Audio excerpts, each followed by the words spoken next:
On est maintenant au quatrième prix remis par l'Académie des lettres du Québec ce soir, le prix Marcel Dubé. Théâtre, bien sûr, qui porte le nom du grand dramaturge québécois, l'un des plus prolifiques qu'on ait connu et qui a marqué les années 60 en particulier, pas seulement de façon spectaculaire sur scène, mais pour la télévision également. Il a été membre de l'Académie.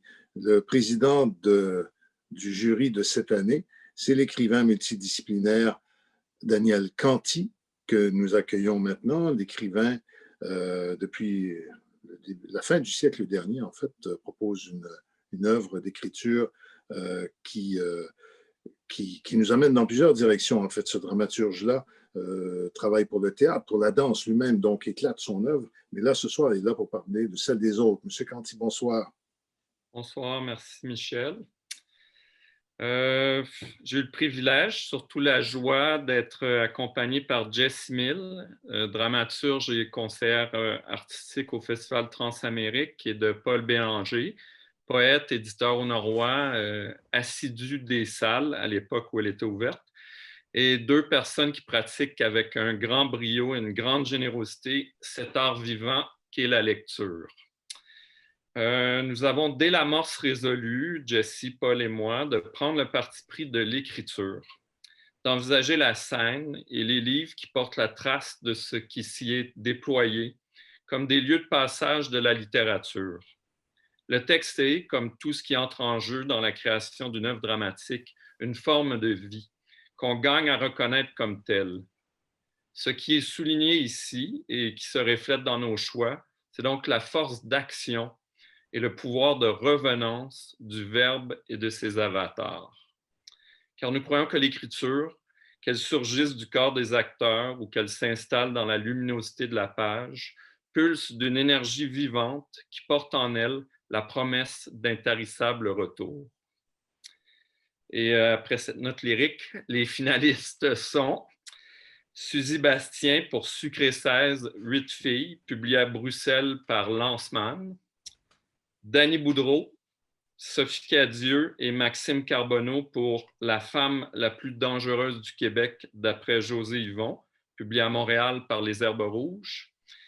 Et enfin, Evelyne de la Chenelière pour La vie utile, précédée de Errance et Tremblement, également publié à Montréal par Les Herbes Rouges.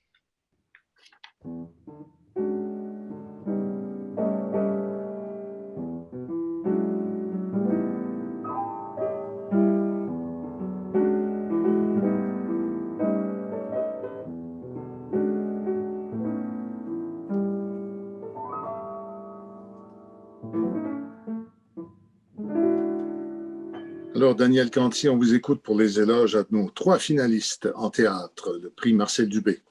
En fait, ce sera Jessie Mill qui va lire le premier éloge. Il devrait être parmi nous ou est dans la Matapédia. Sucré 16, 8 filles de Suzy Bastien. 8 filles fois 2, ça donne 16 ans. Émilie, Dali, Éléonore, Salope, Serena, Stella, Frida, Zoé. Tour à tour, elles parlent depuis un monde qui les serre comme un jean trop étroit. L'adolescence du pire ou de l'ordinaire, la solitude, l'amitié trahie, le désir, les excès, l'envie d'être absorbé par plus grand que soi. Or, nommer ce monde les multiplie.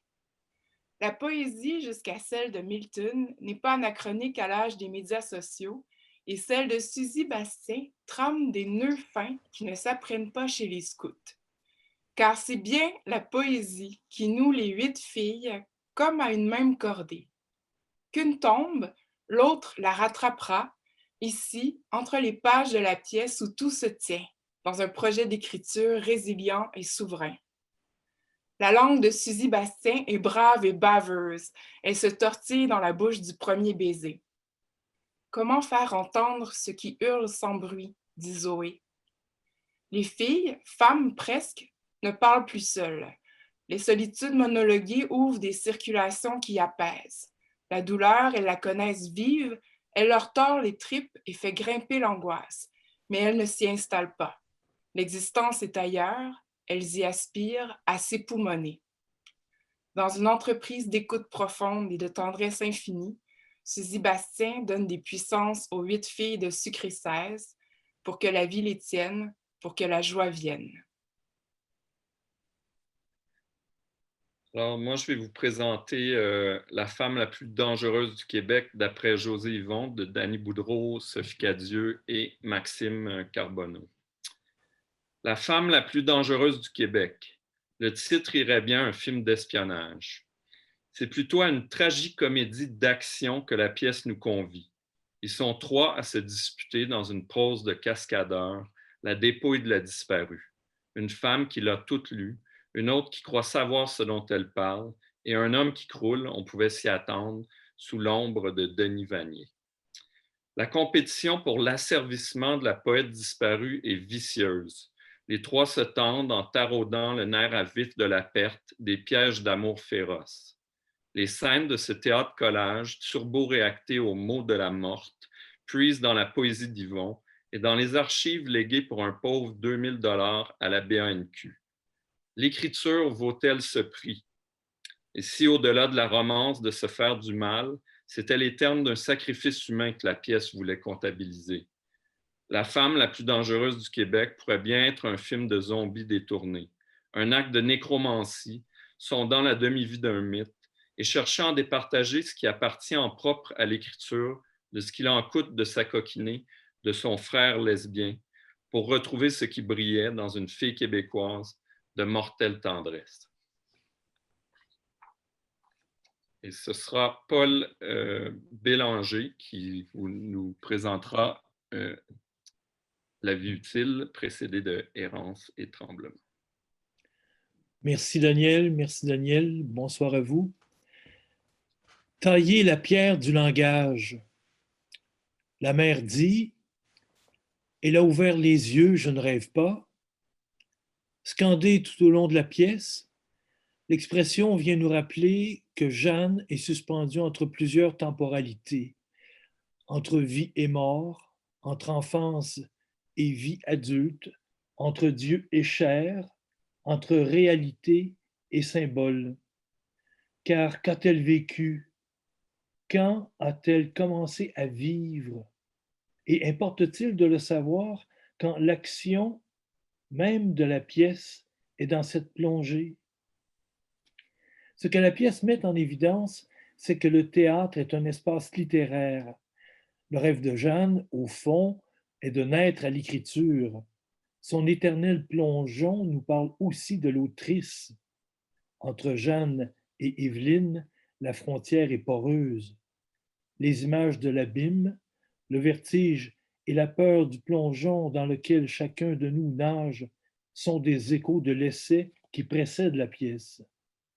Il en résulte un livre inspirant qui met en dialogue le théâtre et l'essai. Bravo à l'éditeur qui en a pris le risque éditorial.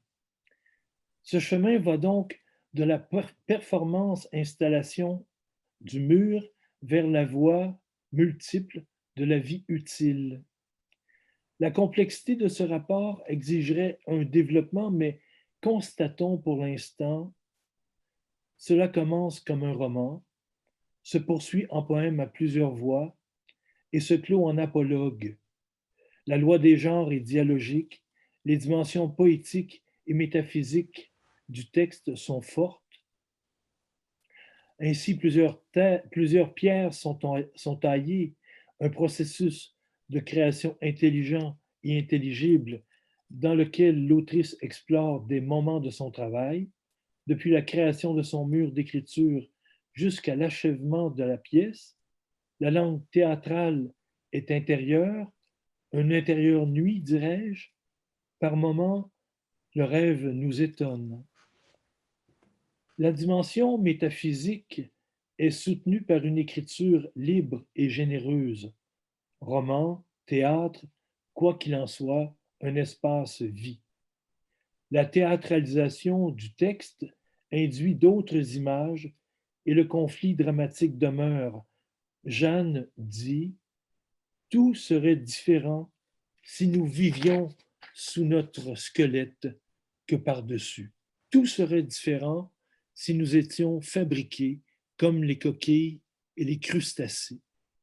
Conflit de la contingence entre désir et réalité, entre l'intériorité de l'être et la carapace du corps. Si tout était extérieur, serait-ce plus simple, vraiment? Merci, Paul Bélanger. Merci. Ça donne vraiment envie d'y être. Hein. D'ailleurs, au cours de ces éloges que vous venez d'entendre, on vous pose la question, vous pouvez répondre par clavardage. Quelle image, qu'est-ce qui est apparu sur la scène dans votre tête en écoutant ces textes écrits par les 3 membres du jury au sujet des finalistes de ce soir? On veut vous lire.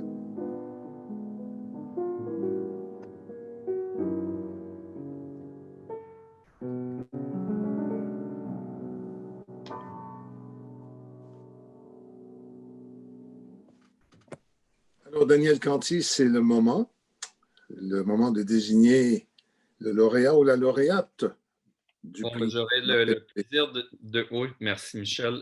J'aurai le plaisir de dire 2 choses plutôt qu'une, car nous avons des lauréates ex aequo, Suzy Bastien pour Sucré 16, 8 filles, et Evelyne de la Chenelière pour La vie utile précédée de Errance et Tremblement. Et c'est une résolution que le jury a pris doublement et à l'unanimité. Pour ne pas créer de confusion, on va aller en ordre alphabétique, puis c'est peut-être demander à Suzy de commencer. Bravo.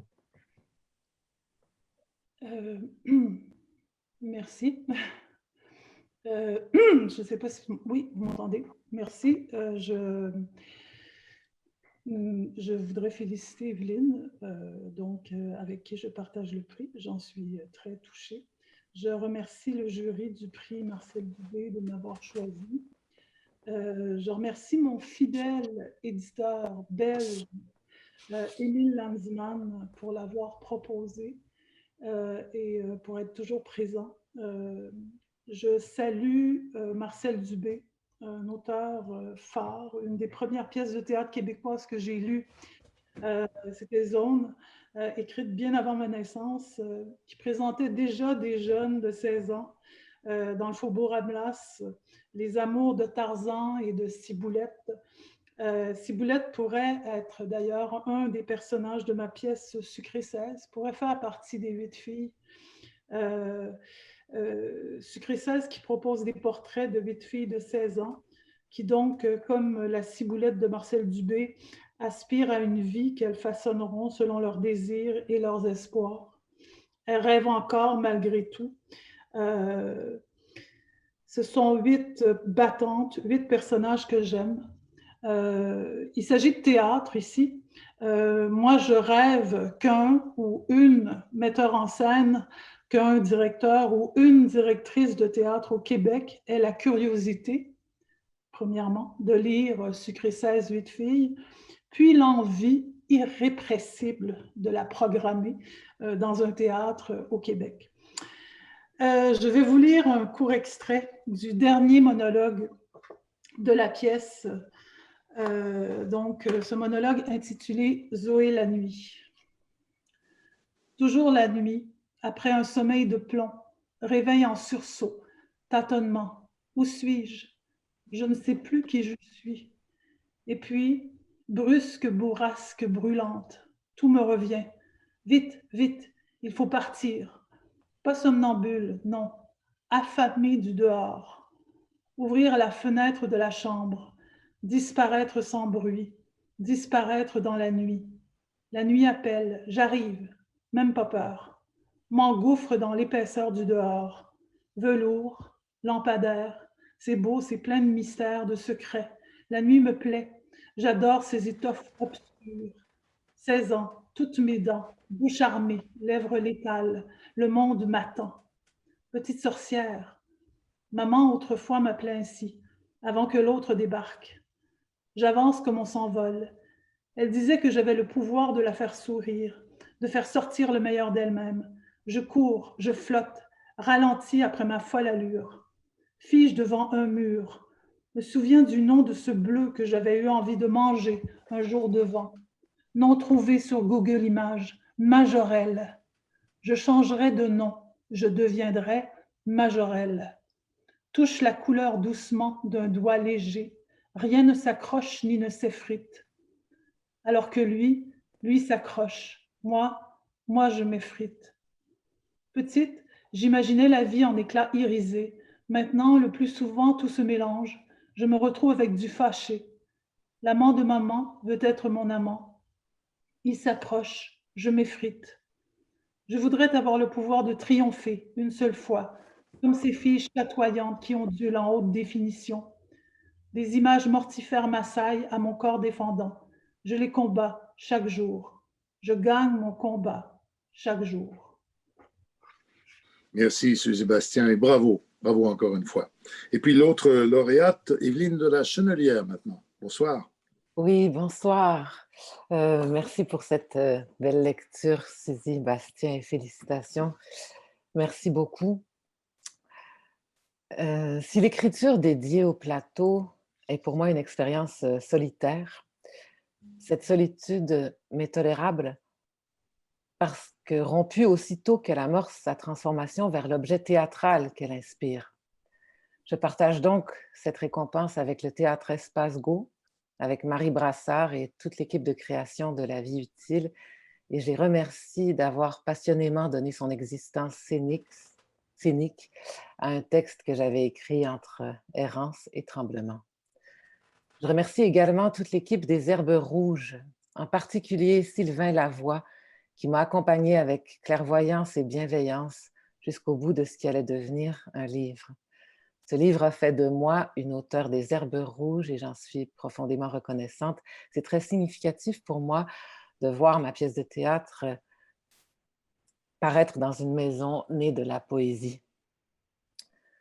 La publication des textes théâtraux est la passerelle qui permet au théâtre et à la littérature de se rencontrer. J'ai l'impression de vivre sur cette passerelle, d'habiter un espace qui sert essentiellement à être traversé, un espace qui dérange l'ordre du temps puisqu'il est autant rétrospectif que prospectif. Une pièce de théâtre qui devient livre, c'est souvent l'écho et la mémoire d'un spectacle qui a eu lieu, mais c'est aussi l'invitation à rêver 1000 autres spectacles possibles. Publier et lire des pièces de théâtre, c'est à mes yeux célébrer ce mouvement anarchique du temps, c'est célébrer la perpétuelle migration qui nous fait traverser les frontières, c'est capturer le mouvement vital qui anime toute matière, toute pensée, la faisant passer d'une forme à l'autre, d'une chair à l'autre, d'un monde à l'autre, à la fois transformée et intacte, éternellement embryonnaire, donc dans une contingence infinie. Je remercie du fond du cœur les membres du jury et de l'Académie des lettres du Québec, pour qui j'ai la plus haute estime et autant d'admiration. À toutes et à toutes, à l'heure où se creuse le manque de l'autre, je vous souhaite des lectures et des paysages qui rappellent que nous sommes ensemble malgré tout. Dans La Vie utile, une mère enseigne à sa fille les choses de la vie pour l'aider à s'endormir. Regarde la fleur, regarde le chat, regarde l'oiseau, ne regarde pas le soleil, c'est dangereux. Regarde l'océan, c'est l'origine du monde. Regarde ce reflet, c'est toi. Regarde cette belle fleur, regarde ce beau petit chat, regarde ce bel oiseau. Non, on ne dit pas le beau oiseau, on dit le bel oiseau. Regarde la mer, c'est grand, c'est sans fin, c'est éternel, donc c'est beau. Touche, tu peux toucher, c'est de l'eau, c'est mouillé. Touche, ça pétille, c'est de l'écume. Ça, tu peux toucher, c'est froid, c'est de la neige, c'est doux. Ça, non, non, ne touche pas, c'est sale. Ne touche pas, c'est fragile. Ne touche pas ta nourriture, tu dois manger. On ne joue pas avec la nourriture, on la mange. Mange tes légumes, mange ta viande. C'est de la viande de cheval, c'est bon pour la santé. Après, il faudra dormir. Ferme les yeux. Ferme les yeux. Le ciel est bleu et rempli d'anges. La terre est sale et pleine d'ennemis. Au petit matin, la chèvre est dévorée par le loup. Les amants se sont empoisonnés. Tout le monde est mort et personne n'a rien appris. Bonne nuit. Comment s'endormir là-dessus? Bravo, Evelyne, merci beaucoup. Bravo.